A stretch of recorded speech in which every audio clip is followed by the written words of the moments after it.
ଶୁଣନ୍ତୁ, ଆପଣ ଯେଉଁ ଗର୍ବ କରୁନାହାନ୍ତି ମୋ ପୁଅ ଅଛି ମୋ ଝିଅ ଅଛି, କେଉଁ ପୁଅ? ଆପଣଙ୍କର ପୁଅ ସକାଳୁ 8ଟା 10ଟା ବେଳକୁ ଡ୍ୟୁଟି ବାହାରି ଯିବ, ରାତିରେ ଆସିବ।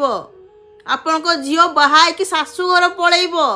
ଆପଣଙ୍କ ସେବା କିଏ କରେ? ସକାଳୁ ରାତି ପର୍ଯ୍ୟନ୍ତ ସେଇ ବୋହୂ କରେ। ଆପଣଙ୍କର ତାନା କିଏ ଶୁଣେ? ସେଇ ବୋହୂ ଶୁଣେ। କିନ୍ତୁ ଆପଣ ତଥାପି ସେଇ ବୋହୂକୁ ନିନ୍ଦନ୍ତି, କୁହନ୍ତି କ'ଣ କୁହନ୍ତି?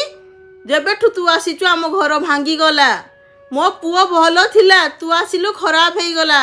ବାପା ମାଆକୁ ପଚାରୁନି କାହିଁ? ପୁଅ ସାମ୍ନାରେ କହୁନ ଯେ ତୁ ଖରାପ ବୋଲି, କିନ୍ତୁ ସବୁ ଦୋଷ ବୋହୂକୁ ଦିଆଯାଏ। ଆପଣ ପରା ଶାଶୁ ଶ୍ୱଶୁର ଗୁରୁଜନ, ଯଥେଷ୍ଟ ବଡ଼ ବୟସରେ, କିନ୍ତୁ ଆପଣଙ୍କର ଏଇକା ବୁଦ୍ଧି, ଏଇକା ଶିକ୍ଷା।